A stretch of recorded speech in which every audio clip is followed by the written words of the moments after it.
You gotta put on a headphone. I mean a headset. Well, all three of us have. The student becomes the teacher. It's supersonic.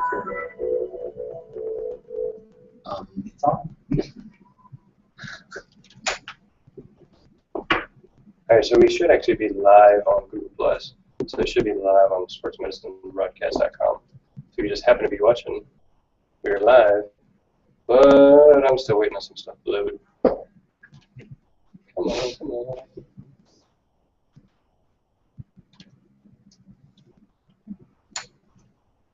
Okay, so I got Twitter up and running. Recording here, just one up and These tweets. Tweet your questions. If you have any questions about athletic training, you can go to the Master of Athletic Training website at www.hhp.uoh.edu/MAT. Again, that's www.hhp.uoh.edu/MAT. We also have a new Twitter account, and you can follow us now at Hashtag UofHMAT.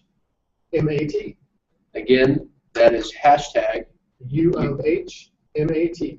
And we also have a Facebook page, so find us on Facebook at Master of Athletic Training. so now we've got all that out of the way. I'll delete that out there. Thank you very much.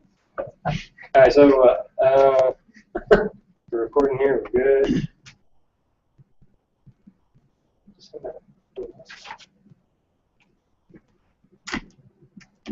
Oh, it's dead. But you got the other one out? Oh, that one's dead. What's going on? It's not dead, it's 100% full. It keeps shutting down. Maybe it's because I had the thing plugged in. It's acting weird. Alright. When we start about getting going. Alright, here we go. You ready, guys? Yep. Alright, what's up, y'all? Welcome to the Sports Medicine Broadcast, episode 86. Masters of Athletic Training live at UofH, featuring Dr. Yellen, Dr. Knobloch, and then hopefully some of the students they were talking about. Whoever that girl is in the background. Nicole Cashin. Nicole. What? Nicole Cashin. Nicole Cashin. They're talking about her earlier. I'll pan the camera over so you can see her in just a second. I am your host, Jeremy Jackson, and with me today, Bill's doing a little work over there to get stuff hooked up, but of course you know Dr. Knobloch, and then you can see Dr. Yellen, but my head's in the way. Right, Dr. Yellen, you can see Dr. Knobloch, my head's in the way. There we go. Everything's backwards over here. All right, so if you want to join our conversation, sportsmedicinebroadcast.com has all the links. You can listen to the live stream from there. Hashtag VSMB on Twitter, and I'm watching that, so I should be tweeting out all the inappropriate things that we say here. So hashtag VSMB on Twitter. So sportsmedicinebroadcast.com has all the different ways you can connect with us. Make sure you rate this on iTunes so that other people can find it. And then you can get CEUs through ghats.org. Again, that's on sportsmedicinebroadcast.com. All right, so well, first of all, congratulations. Welcome to Twitter. Thank you. Thank you. We're now part of the Twitter sphere. All right, so what's your Twitter for this program? Hashtag UofHMAT. Just so you know, it's not hashtag. Hashtag is whenever you're like grouping something. It's Whatever, actually dude. at. Hashtag. So it's where you can mention or at. No, I watched Jimmy Fallon, dude. Hashtag. I get it. Okay. Anyway, so it's the at something, not hashtag. At UofH. It's UH or UH? UofH. UofH. UHMAT was taken, so I had to do UofHMAT. I have no idea why Matt is taken, but I go to UofHMAT. Yeah, I don't know either. But I did follow you guys and mentioned you, I think, on the Yes, you tweet this morning. And so there's a couple other people that I saw are following you. I saw Mike Hopper was following you before I did. Hey, Mike. Yeah, Mike. Hey, man, what's going on? Do me a favor. Shoot me an email or Facebook message. And I know you know me from CETA, but I'm trying to place a face exactly where I saw it. So if you're listening, shoot me an email or something and let me know exactly where we met so I can place your face with the location. Thanks, buddy. So I was just wondering, I was like, man, how did this guy follow you guys on Twitter before I did? I mean, I'm like introduced you to Twitter. And You did, yeah. Didn't even let me be your first follower. It wasn't let. I think Maybe you you were working hard and you just didn't have a chance. Yeah, That's I think it's okay. like slow. Mike sleeps on Twitter, I think. Because the dude is on Twitter before I wake up. He's on Twitter when I'm going to bed. He's waiting for you to link up this. At Mike's house, you've got 4 cell phones, and he's iPads and tablets and all. Yeah, something. He's got one of those chips implanted in his head. Yeah. Okay, so anyways, I started the voice recording here. All right, so I started the new Twitter thing because, as I told you guys, that I'm going to retake the BOC exam, and I figure as I'm studying, as I'm learning things, I can tweet out things to other people that may be interested in it. So it's BOC ATC review, and I have on there that it's unofficial because I don't think there's anything like that. There's a review? Yeah. There are different, there are different authors that put out different textbooks for reviews. Right. And some of those textbooks obviously are better than others. And, some of those textbooks are helpful, but I think what ends up really being beneficial is that you can get online and you can purchase certain study materials that is going to help you answer the questions in a certain order and get you used to how the questions are going to be. One of the things that Dr. Knobloch came up with when we were putting the program together was, it's specificity of training. So a lot of times what ends up happening is that a student is used to taking an exam on paper and pencil or paper and pen or whatever it is, or Scantron, but the BOC exam is all digital now, right? You go into a testing center and you take the BOC certification exam, and it's all computerized. It's a 4-hour test. So a couple things that students need to be aware of. One, they need to see how those questions are written and what it looks like on the computer screen now, and the order, the types of questions that you're going to see. The other thing that they need to be aware of is this is a 4-hour exam, so 2 things. One of the suggestions that Dr. Knobloch came up with when we're going to adapt the program is every exam we take in the program is going to be computerized in our computer testing center, which is right by our office. So every time we have an exam, we're going to make sure that it's uploaded to Blackboard and that the students are able to log into Blackboard and take the exams. The second thing is that you need to be able to prepare yourself to last for 4 hours. That a lot of times you go into exam and if you're in a classroom exam, it may take you an hour, and that's a long test. This is a 4-hour exam, and so you need to remember how the questions are written, what they're looking for, and how to answer them. B, be able to function off the computer, and C, be able to last for 4 hours. And so a lot of times when I talk to students about why they felt like they were unsuccessful on the BOC exam, and I always give the analogy of the pitcher only has so many pitches. So you're only, every question that you see on that exam, you've already seen at least once.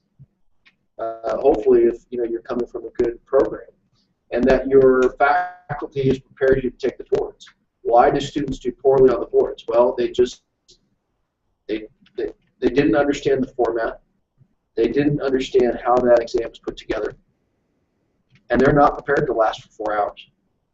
And 9 times out of 10, when I ask somebody, it's one of those things. If I just tired out. So for people that are going to go take that BOC exam, find some good study materials, take those practice exams, and then prepare yourself. And I think if you go to www.bocatc.org, they're going to give you a little practice. I think there's a 10 question. Yeah, 25 question. I've taken it twice. Yeah. I don't know how I did, but. Well, it's not going to give you. But the other thing you can do too is that, again, there's some good study materials, and they'll come. A lot of students will crack open a book, and I always tell them the new books now come with CDs or DVDs or an online portal. Go do that because that exam is online. Everything we're doing is specific to athletic training, even down to our curriculum. Our curriculum is all competency based, which I think separates us from most other programs. That there is not one extra item that is in this program. Everything we do, we went competency by competency, and it's in all of those classes. So when our students come out, they will be very well prepared to function as athletic trainers in the setting, and not just athletic trainers in one particular setting, but athletic trainers across the board. So whether you're going to go into the industrial setting, performing arts, whether you're going to go into the traditional setting like sports, whether you're going to do something like NASA, the military, you will, by the time they leave here, they will have at least seen one of those settings. They've seen all of them, but they'll be prepared to specialize in those. So that's that. All right, so kind of you jumped in there and stole my thunder. So I was saying, well, no, you didn't. I asked you, had you seen anything like that? So but I was just saying. And I gave you a 15-minute answer on it. I think it was only like 5. So and so, anyways, I started that because I was thinking as I learn these things, I can just tweet them out and let other people either comment or tell me, hey, I had a trouble with this, or thanks for helping review. And so I'm just hoping that I can help others, and then others, in turn, can help me. So if you're listening, if you're in any way studying, or if you have really good feedback on how to study for the BOC ATC, go to BOC ATC Review, which is the new Twitter that I'll be doing. Obviously, my normal one, which is PHS Sports Med, and then the BOC ATC Review. I wonder BOC ATC Review, and then we'll see how that goes. The other suggestion is that when you understand how the different organizations that we talked about before, whether you have the National Athletic Trainers Association, which is your professional membership, and they also put out the educational competencies, and then you have the Board of Certification for Athletic Training. They are the premier certification body for athletic training in the world, and they also put out the practice domains, the practice analysis for athletic trainers. Now, that practice domain practice analysis is really the blueprint for that BOC exam. So go back and look at the different domains: prevention, wellness protection, immediate care, clinical evaluation, diagnosis, those types of things. And that's how they make the exam. That's where they take it from. So go back and look in depth about how that was created. That's really the blueprint for the exam. Then the NATA educational competencies are created to be those practice domains. And then those educational competencies have to be administered by each program. And each program is monitored, right, or they're accountable to the Commission on Accreditation of Athletic Training Changes. So if you go look at it, go look up the practice domains, the practice analysis, find out how they got there. And once you can break those domains down, then you understand the different domains, the questions they're going to be coming from. All right, because we just went from 6 domains to 5. I was trying to turn on the computer, figure out why the thing kept shutting off. Oh, sorry. So I missed the start of it. Were you talking about the role delineation? You're at the role delineation practice analysis. This is the blueprint for the exam. Okay, so I'm sorry. Continue. I was just making sure that you were talking about, because that's what you had said last time. Right. And I looked at it, but it's like, it's $10 you got to buy it. So. Well, and and it's worth it, because it's $390 now, I think, to take the exam. $300 to take the exam. You pay $10 for it. Go pay $10. And that's going to give you the blueprint for the exam. And so when we prepare students to take those exams, we go back and you can break the exam down and address it competency by competency, practice domain by practice domain. And just recently, right, we went from 6 domains to 5. So now the scope of practice for athletic training, prevention, wellness protection, that kind of stuff. Immediate care is the same, and then clinical evaluation diagnosis is the same. And then we're looking at therapeutic interventions, which is a different term. Therapeutic interventions now is therapeutic modalities, rehabilitation, and pharmacology. And then you have organizational health and well-being. And a lot of people don't understand these terms. So you got to go back and figure out, why are they using wellness protection? They're using wellness protection because of the shift of when they went out and they did the practice analysis role delineation study. They're starting to see athletic trainers at NASA, Disney, Continental Airlines, every branch of the military, etc. And so the traditional roles of the athletic trainer now has changed. And so they got to go back and they go, oh, a lot of what you're doing is wellness protection. And then the NATA starts to work with the BOC to say, all right, well, wait a minute. These competencies now are different. So if you look at the category of competencies, one of the first ones you're going to see that is different than the previous competencies are evidence-based practice, which is a mandatory requirement now, and PHP, prevention, health promotion. And that's the biggest category, because it really is about prevention, health promotion. And again, the athletic trainer is the only medical professional that's specialized in prevention of injury. We're it. There's nothing else out there that has the combination of prevention of injury and immediate care. That's good. So that was all in one breath. So prevention, and you said there's 2 major ones: So what separates us from other like professions is the combination of the fact that we have prevention and wellness protection, and that we also combine that with immediate care. So other like professions have clinical evaluation diagnosis. We see that in physical therapy, occupational therapy, chiropractic medicine, right? Everybody's trained in diagnosis. And I want to get something straight. You talk to some athletic trainers, and back in the day, we're not allowed to diagnose. Yes, you are.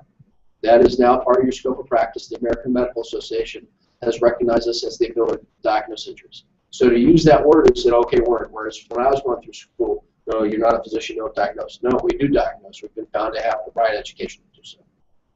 So, clinical evaluation diagnosis. So that's like other professions. Therapeutic interventions, therapeutic rehabilitation, therapeutic modalities, pharmacological interventions. Other professions also deal with that. So that's a similarity. Organizational health and well-being. Other professions have that, which in my opinion is one of the weaker areas of athletic training. We don't give enough emphasis on the business side of what we do. We've talked about that before. But the combination of prevention or wellness protection and immediate care, that combination, no other profession has. And so that's what starts to separate us from other like professions. And we need to be able to build on that and protect that and really advocate for that. That's good because most athletic trainers, like go back 10 years or more, don't have the business aspect. We learn business on the job training. Right. So that's where I learned it. My first job was I got a stack of old insurance claims that hadn't been filed. I'd never seen a claim in my life, and I had no experience in that. What insurance waivers are. Exactly. And Used to notarize second payer, HMO, primary care.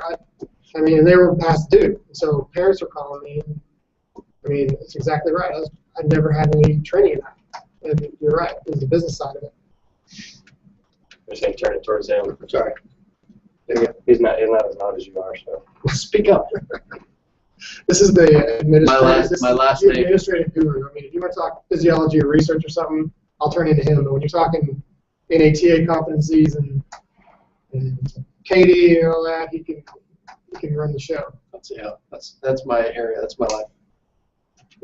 So yeah, I mean, you think about you think about situations, and I've had numerous conversations with other athletic trainers about, I got an athletic trainer because I really wanted to see somebody's head roll off their shoulders, and I don't really care about insurance reimbursement. I don't really care about fundraising. I don't really care about lobbyists. I don't really care about governmental issues. I just want to rehab a shoulder.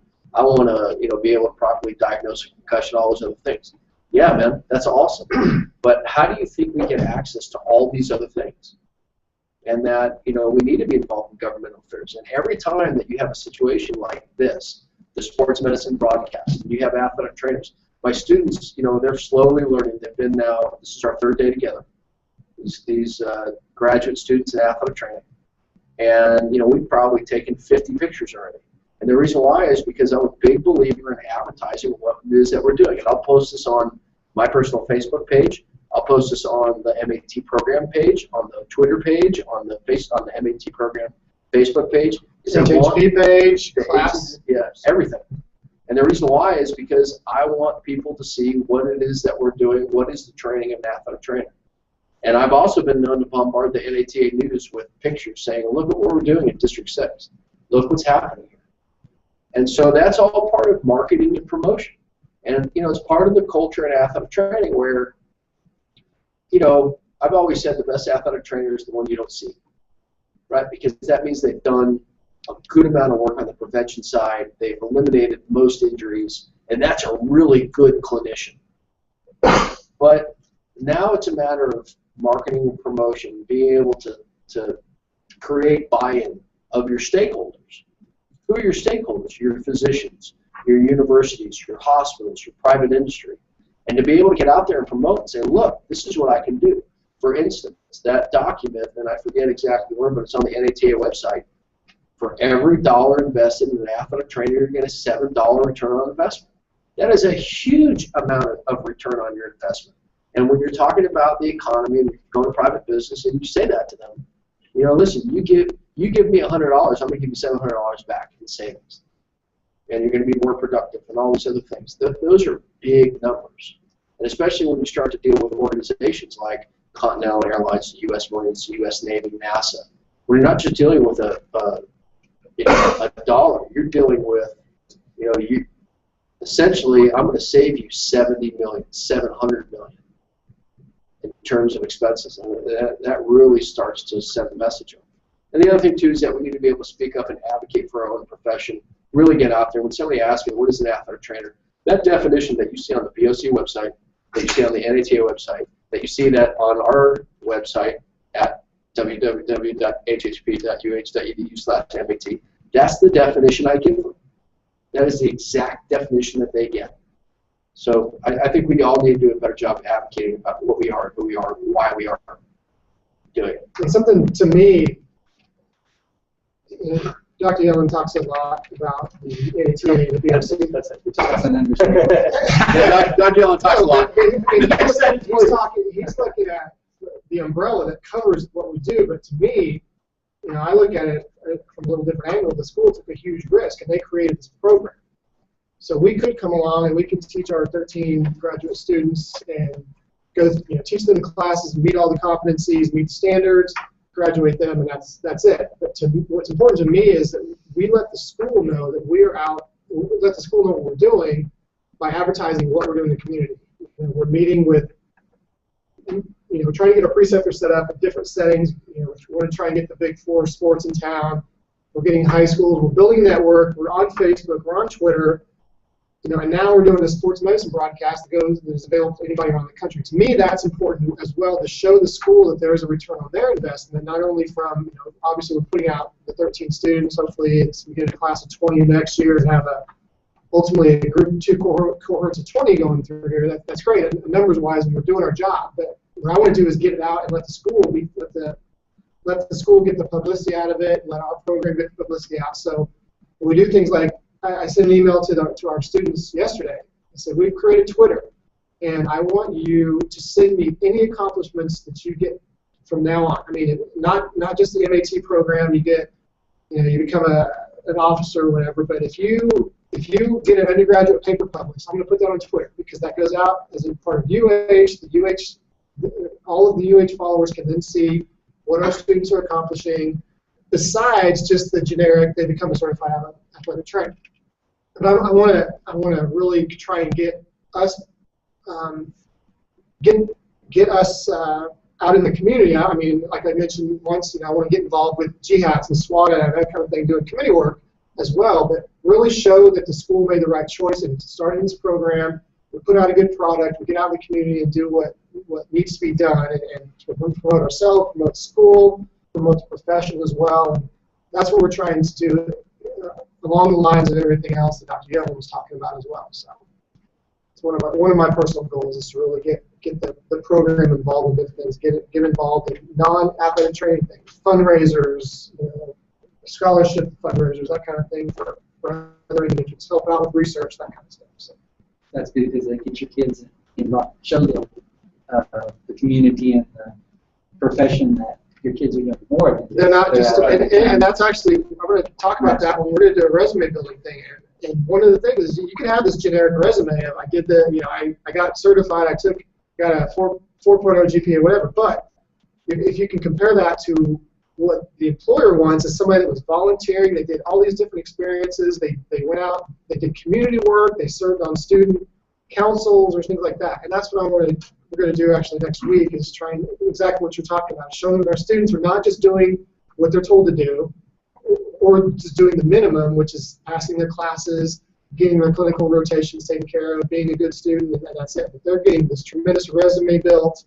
They're volunteering, they're networking, they're involved in the school, they're involved in the community, and hopefully when they come out, they have this amazing resume that really makes them a top candidate for any job they want. So that's the side I really focus on. Because if they have the big resume or everything on it, or they have the one that they just were there in the shadows. Yeah. Well, somebody told me once, no more than a 2-page resume. I think that's asinine. I don't know what that's about. You put your highlights on there. No, you put everything on there. The color paper. Yeah, put everything on there that you did, in my opinion. But that's To each When I their was own. at the University of Louisiana, I was also responsible for hiring all the graduate assistant athletic trainers. So I was responsible for recruiting all the undergraduate, but I was also responsible for going out and finding certified athletic trainers that are going to be graduate assistants. And I'd get some pretty impressive resumes, but exactly what Dr. Knopflock was saying.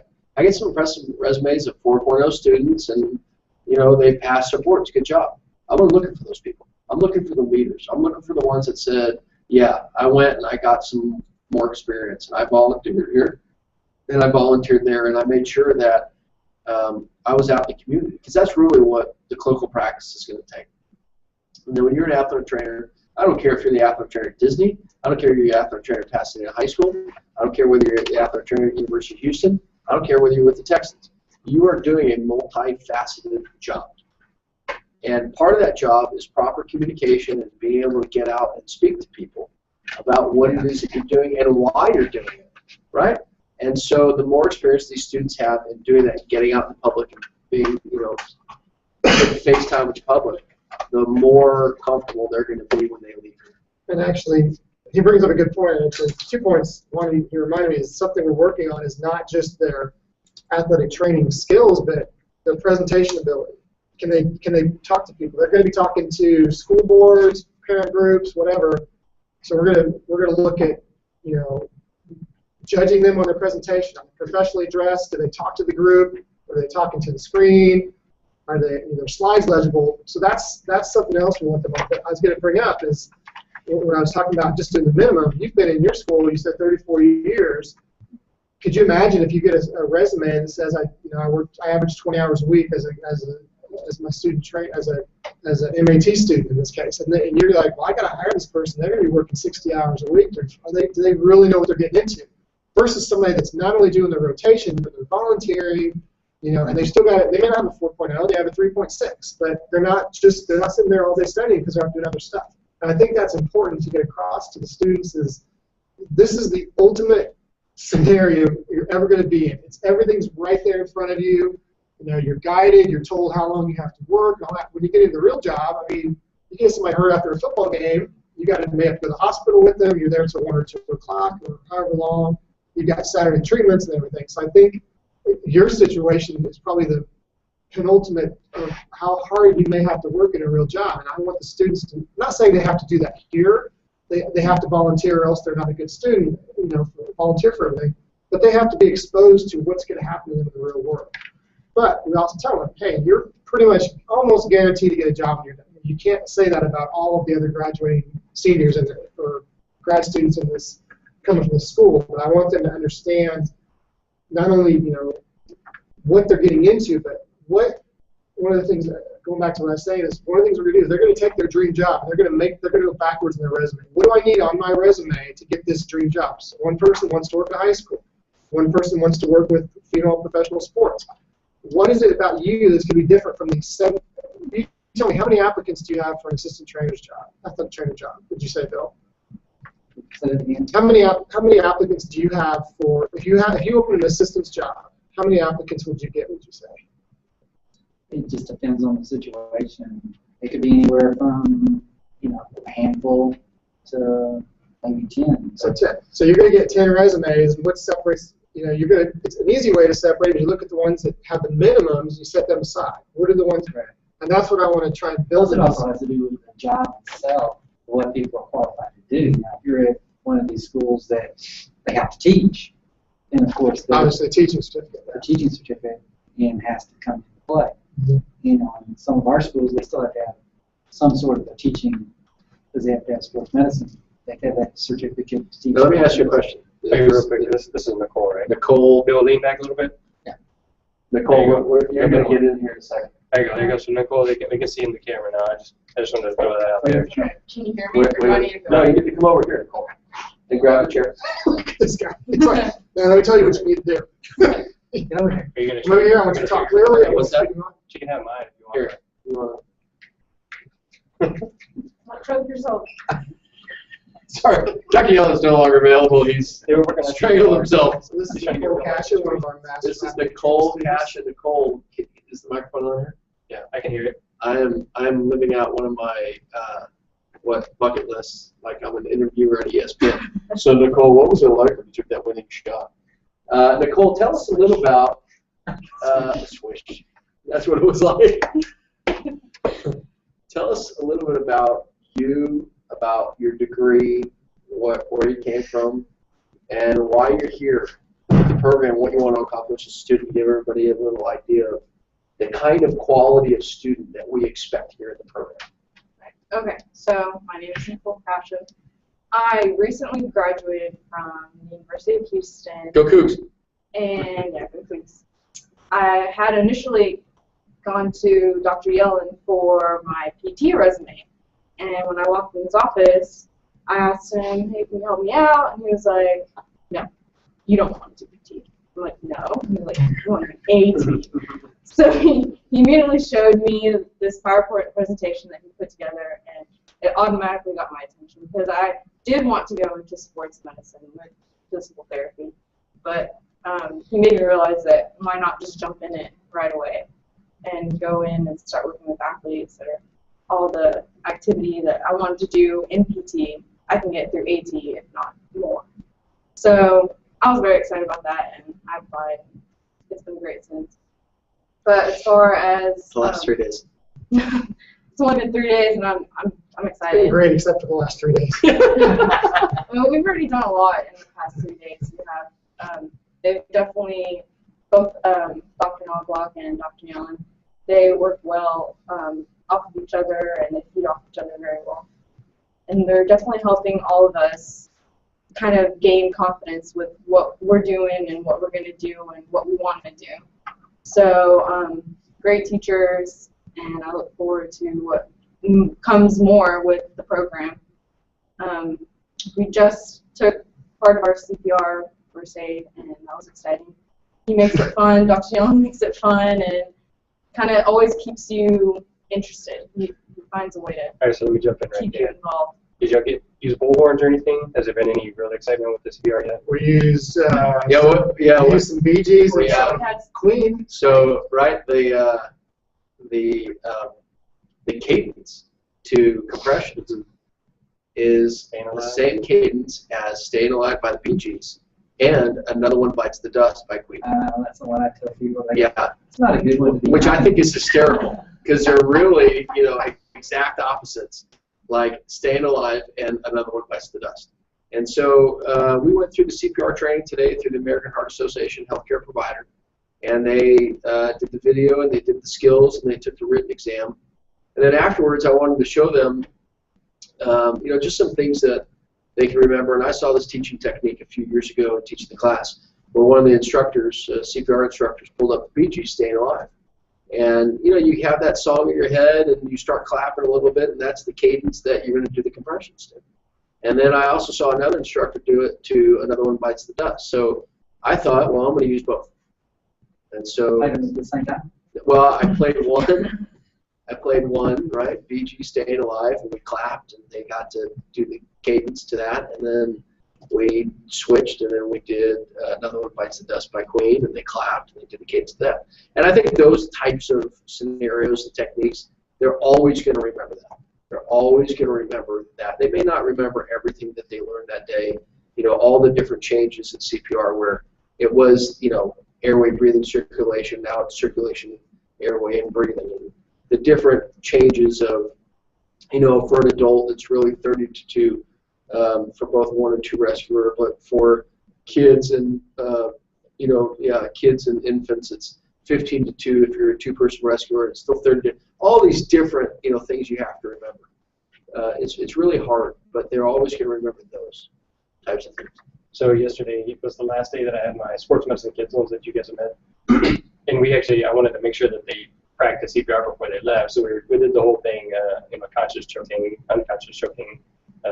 unconscious on the ground. So when they were doing the compressions and stuff on unconscious, their partner or whatever was they're yelling at them. I was like, all right, y'all. One of them was like, so when can we make some noise and scream at them? It was like, hey, that's a great idea. Y'all do that. Y'all start screaming. So they're, oh my God, my child, my baby, what are you doing? So they're doing compressions, and these other people are just yelling at them, and it's just really funny, but at the same time, Those are real life Hey, scenarios. if they had that song in their head to help them relax, they'd be playing the song in their head. yeah. When Wait a they're second, let me get my phone. Yeah, my fear is like if one of those.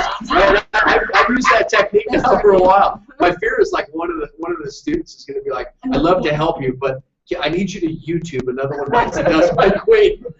you brought up like point, Jeremy, in their emergency care class, I'm going to do that very thing. But I don't know if I mentioned this before, but I've never had. Nobody knows how they're going to react until it's when they're in a real world situation. So they're going to actually, I think I mentioned, we're going to do these online YouTube videos of enacting your emergency action plan. It's going to be 3 scenarios. One's going to be a broken neck, and one's going to be they walk in, there's an unconscious athlete. And that's something I want. I want somebody there screaming or panicking, or like a parent saying, "Help me, help me!" You know, because if they're all acting like what you would probably get in an undergrad or maybe a high school class, they might be giggling, and it's cut. Stop. You're not doing that. It's going to be somebody's taking charge. They're going to elect who's doing what. But it's going to be that very same thing. One person will be screaming, the other person's going to have to take charge of that. Or whoever's leading has to direct somebody to call the ambulance, direct the other person, get the AED. You know, this person has to control the scene or whatever. But that's something what you're saying is exactly right. It's fun to yell at them, but in the real world, you've got an unconscious football player, and their parents run out of the stands, are screaming and hysterical, and I've seen twice this happen where it's exponential. As one person starts screaming, somebody else starts screaming, then 2 more start screaming or panicking, and there's 6 and 8, and you've got a whole crowd out of your hands, and you're trying to help this person, and they're trying to, they're making it somewhat unsafe in a way, and that's what I want these guys to do, is to show how it should be done. Even though they know each other, they're going to be professional, they're going to be serious, and we're going to put it on YouTube, hopefully, and so when somebody says, emergency action plan athletic training, they can find that video and see that kind of thing. Maybe we can put it up on the sportsmedicinebroadcast.com at the sports medicine. No, it's just sports medicine. The sports medicine broadcast. It's just sports medicine. Right? Sports medicine broadcast. It would be too much for people to type. So You're going to I'm have just people lazy as so possible. lost. They're like, I give up. I'm not going to that site. I don't even know what it is anymore. You guys bring up a good scenario along the lines of what Dr. Knobloch said, is that when I was teaching emergency medicine, the athletic training program, what I would do is that I teach the skills, and we'd have them, prepare for the laboratory exam, and they would practice and practice and practice until it really became habit. And then on exam time, I'd walk in, and they had no idea what's coming. I'd walk in with a whistle, I'd walk in with a bullhorn, I'd walk in with an air horn. They have no idea what's coming, even to the point of when they're performing the skills like blood pressure and pulse and auscultating lungs. I'd get up right next to them, I'd look over them, and I'd intentionally try to make them as uncomfortable as possible. Some students cracked, some students didn't, but they always ask, "Why are you doing that?" And I'd say, "What do you think it's going to be like in the real world? This is exactly what it's going to be like." So if I can, essentially, we're kind of dancing around the topic of we're going to push the students outside their comfort zone. And if you're going to fail, I want you to fail safely. That if you fail a certain path, I want you to be able to fail in our particular setting, because we're not going to let you fail all the way, right? There's a safety net, and we're going to build you back up so that if there are any weaknesses, we're going to exploit those weaknesses. So by the time you graduate, we've been able to close the gap, and you are a very proficient clinician. And there aren't going to be a whole lot of things that when these graduate students come out of school, there aren't going to be a whole lot of things that they haven't seen before. When I was teaching CPR as an instructor, I told the class, I said, you are in the perfect scenario for CPR. You're in an air-conditioned room, person's laying flat on their back, they're unconscious, you're with your friends. I said, can you think of what's going on in the real world? This person's we'll just use CPR as an example. They probably vomited. They're probably outside in the heat. They may be laying on concrete or asphalt. You got screaming people around you. They're laying on their stomach. You don't know if there's a neck injury. So I said, I don't think it's fair to the students to always learn in the perfect scenario. Yes, you learn the fundamentals. I mean, we can talk about that all day, but I think it's, you put them in, if you hire somebody and they've never seen a situation before and they panic, you're like, why did I hire this person? I can't try. I don't want to leave them with someone else's life in their hands at football. I got to go in the office and take care of stuff. So I really think they deserve and they need to be challenged, not to punish them, but just to say, this is what you're getting into. And that's part of the reason with the 50 hours of observation we required is to show some. I mean, we could have just said, apply, pay your fees, and get accepted to school. Then they get here, and all of a sudden it's like, wait, I got to be out doing this, I got to do this. No, we wanted them to see what they're getting into. If you're willing to do all that, and then you did that, and you still want to apply, that's the kind of student we're interested in. Yeah, So, we need that real life simulation as realistic as possible. We have some more students coming in. All right, so you can jump in and We can jump in. Come on in. While they're getting ready, Nicole, Okay. where did you say what's your dream job as you were talking about? Well, my dream job would probably be with professional sports. I really enjoy the rehab process within athletic training, so maybe orthopedic rehab specialist, but within the professional sports realm. Professional sports, where would you prefer? Basketball. Like WNBA or NBA? Either or, to be honest. I play basketball. I just enjoy the sport in general, so women's, men's, I would go. One of the brief conversations that I had with Dr. Lowe you've been was, Dr. Lowe is, this topic of physician extender. As athletic training expands, right, one of the areas that we're getting into is physician extender. And what does that look like? And so a couple of conversations that I've had with Dr. Lowe is being able to use this program as a platform to help build that physician extender program. So you have an orthopedist like Dr. Lowe, team physician for the Texans, team physician for the Rockets, that kind of stuff. And then we get a student like Nicole who says, look, I'm really interested in rehab, and working with a team and working in a clinic like that. We start to say, and this is going to open up the can of conversation about, okay, if you're going to graduate some of these master's students, and what kind of experience are they really going to have in graduate school? Well, if you look at most of the undergraduate athletic training programs, it's a 5 to 6 semester program. Our graduate program is 6 semesters. Our students are walking out with 1,400 hours of clinical education experience. Minimum. And so now what ends up happening is that, okay, Nicole wants to have some more experience in education. So we've already made the relationship. We've already created an affiliation with UT Health Science Center Department of Orthopedics, which Dr. Lowe is the department chair for. So part of their rotations is that they're rotating in summer number 2. They're rotating with Dr. Lowe and Dr. Crumby, and they're also going to rotate with Dr. Pashani and Dr. Muntz. And now Nicole comes out and she's had some opportunities to see some things, and she wants to get more training. Well, we've developed this fellowship program now. Looking forward to be able to develop a fellowship program for physician extended. And so that she's able to walk into that and work as a fellow. And now she's going to come out. Imagine how marketable somebody like this is going to be. You already have an undergraduate degree in exercise science. You went off, you got your master's degree in athletic training from a Tier 1 university. You're certified and licensed in athletic training, or maybe along the way, because we've also put a strength conditioning course in there. Maybe along the way you also sit for your CSCS. So now you've got your master's, you're an athletic trainer, both board certified nationally and licensed. You're a CSCS, and you also have fellowship training as a physician extended. There's not any job in the world that she's not going to be qualified for.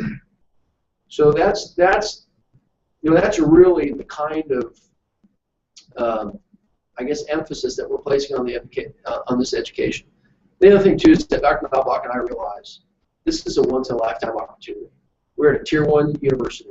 This is the first athletic training program at the University of Houston. This is the first athletic training program in the city of Houston. We're the 4th largest city in the country. We've got your first class, and this is our first class. And so we've got this opportunity with this entire medical center to really impact our entire profession. And we take that very, very, very seriously. And that's some of the conversations that we've had together of we have this opportunity to really change the face of how we do things. All right, we have a couple other students here. Ms. Perez is going to have to talk. She's been the quietest. Yeah, I want to introduce a few people. All right, say hi. You can tell Dr. Young is an administrator at art. He's just loving the microphone. And He's taking He over. likes to talk over there. Dr. Young likes to talk. He does. Especially when it comes to athletic training. I talk about this for days. You got 3 of them. all right, so Oh yeah, you're on the mic too. yeah, so y'all can just ignore it. All right, All right, so go around and introduce yourselves. We're going to start with April. Hi, my name is April. I've got my undergraduate here at UofH kinesiology Go Cougs. major. Yes, go Cougs. And why are you here?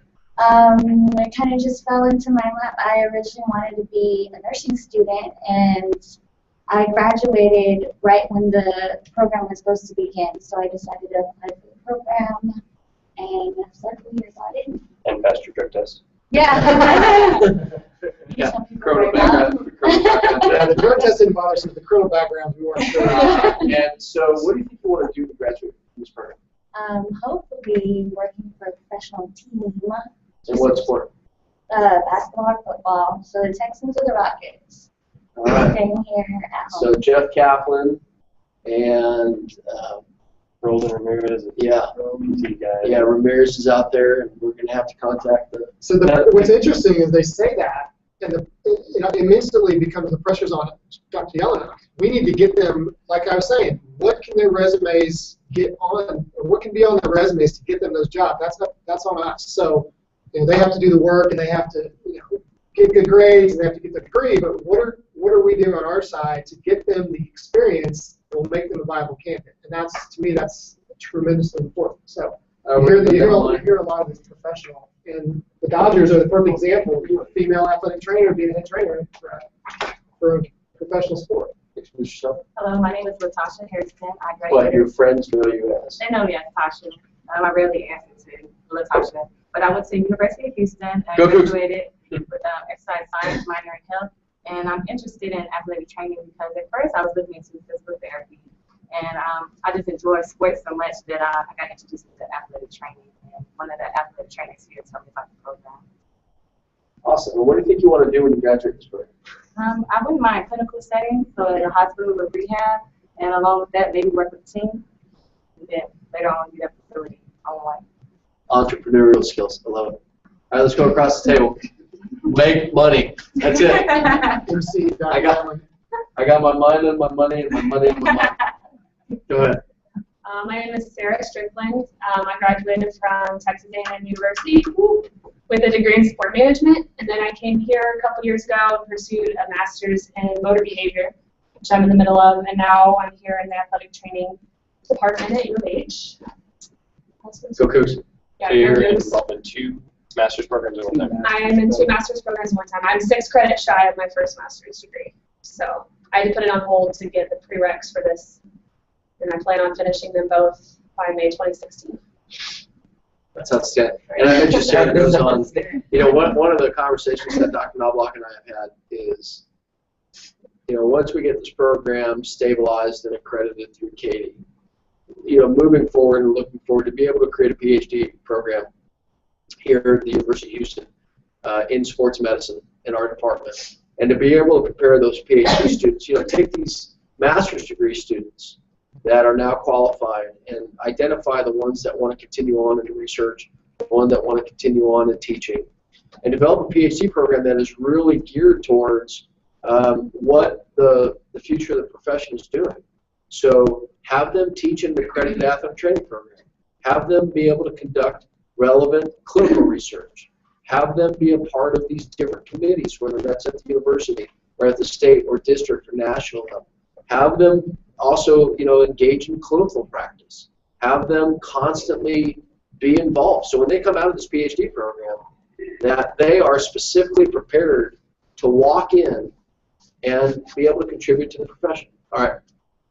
I was just going to highlight, Sarah's mentioned, I can just see her cover letter now. I have dual master's degrees. That's instant credibility, and that's the things I was mentioning. I want to get all the students to have it. So things like the cover letter, it just sticks out. This is the candidate. It automatically goes in the positive pile, the good pile.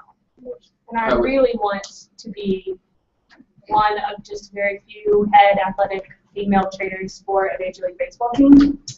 That's my goal. So We'll be second at the best because there's already one. So Yeah, there's one, Sue Fowler. I don't know if she's with the Dodgers. She's not there anymore. not there anymore. Yeah, I don't know if she. I thought there was one more now. There was an assistant with the Raiders, but regardless, Yeah. the field is changing. We have a bunch of other AT. Let's go to Tashari. My husband, I'm the famous Tashari. Well, things hopefully hopefully in the future. But I'm from Lamar University. My bachelor's in exercise science and fitness management. Officially one year physical therapist, but after doing internship, it was like, no. So, typical student, didn't know what she wanted to do. It was just in the air. So when I found something and it just really sparked my interest, I was like, I have to go hard, go home. So I'm here and I'm trying to pursue my dreams. Hopefully I change lives in the future or make a difference, get a good outcome for myself. Something along that road. Good. We have some other students that just came in, so why don't we put some chairs out and do some more introductions. We have our class of 13. All right, so while they're switching out, so I'm going to go ahead and say I'm not real happy that you guys are forming a partnership because what I actually try to do is talk to Roland and get it set up so that I can volunteer with the Texans, like in April and May, and maybe June. No, he told us the summer is bad, so they would need your help anyway. Yeah. So. And so I know, but if you guys are taking up the opportunity, we might defer to you because you may have done some things for us. I'm not sure. so Roland's like an amazing rehab guy. Yeah, we got him. Something I really want to get good at is rehab, and so I'm sure that our relationship will benefit me just seeing you guys. Of course, as this grows, hey, can we shut this door? Come on, shut the door behind you. So I was just kind of taking a jab there. But no, that's fine. Listen, and I'm going to tell you from the beginning exactly what I said, Jeremy, before. As you grow, we grow. As we grow, you grow. Exactly. This is a partnership, baby. We grow and flourish together. We benefit athletic training as a team. Exactly. He really may not have his job because look at this guy with the mic. I don't think you're going to be running this much longer. All right, come on over here. This is the right side. I guess get more popular now that then we have. Listen, one of you. It's like this thing with Howard Stern on the Howard Stern movie where Private Parts. They said, why do people listen to him? They want to see what he says next. Why do other people that don't like him listen to him? They want to see what he says next. So I think that's kind of the element of getting the crowd. People are talking about hear this guy. He just talks and talks. I just want to hear what he says next. Again, so unfortunately we can't go past an hour today, but we have to. We actually have to shut it down in about 5 minutes. No Twitter questions. All right, so let's go here real quick. Your name, where you got your undergraduate degree, and what you think you want to do when you graduate from this program. I'm Brett Siders. I got my undergrad degree at University of Houston. Go Cougs. Cougs. When I graduate, I'd like to do anything international-wise towards athletic training or setting up a program that way. Good. Hey, my name is Will Ryan. I went to Texas Tech. I'm majoring in sports sciences. Post-graduation, I would like to maybe co-author or author some articles for the NATA. I would also like to do some outreach work for some professional teams. Build my reputation as a AT. I talked to a guy named Josh Stone. I've talked to him a couple of times. He works for Human Kinetics, and that's actually what he does. He's an athletic trainer there. Yeah, I've heard that. So they edit books and stuff like that. So I think they actually edit the books that Starkey and Ryan Starkey did. Starkey and Ryan, Chad Starkey. They also, actually, I was going to say, I think that's Prentice too, but Prentice is first another publisher. I have no idea. But it may be Josh Stone. It's Josh Stone ATC on Twitter, and I have his other contact information. But it may be if that's something you're really interested in doing, you could get contact. Thank you. Let's go across. To get him a rotation in book editing, I guess. I'm Allison Crandall. I attended Lamar University for undergrad, and I don't know, I'm still kind of up there what I want to do. I just love helping people and just want to see where athletic training takes me. Allison had a really funny, interesting procedure of getting here because she applied for the sports management program. One of our faculty members, Tom Lauder, kind of walked her resume over and said, "Hey, want to take a look at this girl?" And we, of course, said, she applied. She probably doesn't want it. And we talked to her, and she's like, basically came in, correct me if I'm wrong, that's exactly what I want. And it was really, and she came here, she was a little behind the application deadline because of the situation that she made it here, and it really was quite a whirlwind for her. So she must have heard about it on the sports medicine broadcast. I'm sure at some point. I definitely and something interesting about Allison is that her sister is in Los Angeles and does a YouTube station, essentially. So what we're going to try to do, if it's all right with you, is that I've asked Allison if her sister can do something about athletic training, and that we can make a mention of the sports medicine broadcast, and we can No mentions of sports medicine broadcast. No publicity. No, you don't. Just kidding. Let's go. You don't need any grant money. No. I'm personally, my undergrad is at Pennsylvania. Go Cougs. I mean, sorry. What I want to do with athletic training is something a little different, kind of not like big kids, but like performing arts or gymnastics, so big into that. Something a little outside of the box. Not typical athletic training. I love watching Cirque du Soleil, so that would be Yeah, that would be a that's cool job. It'd be great. Vegas job. has full-time athletic trainers with their performance shows. Carson, I can see you one of the athletic trainers at Disney. Oh, Somehow yes. I think that Yes. that would be your dream job. Yep, right there. After she gets off, dresses up Actually, and down. I want to be there when you're there, and you get the call. Goofy's down. I can't wait. Goofy's down. There she goes. Yeah, and if I didn't get into a program, I was going to try to work there with their internship. So But you got to do a program. I You're did face get to face into with a athletes. program. Not just a program, the The premier. That's right. All right, let me go back here to my left.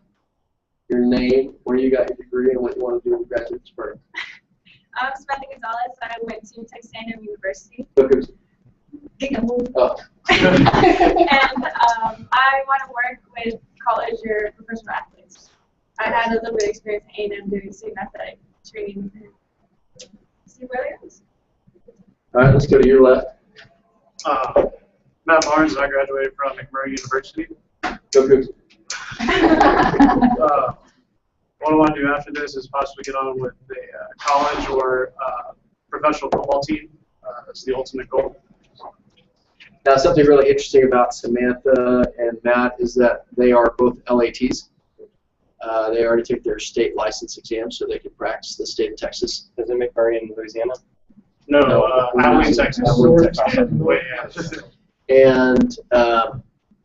And Matt's uncle, Dan Barnes, who's an outreach athletic trainer for Moral Home Sports Medicine, he's actually one of our preceptors.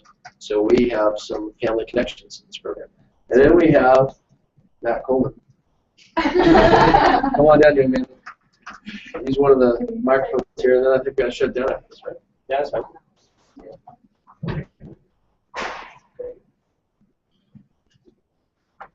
Same time now. You just So you were the show right here, Matt. yeah. This is after. Bring it home. This is it. This is what we're gonna shut down already.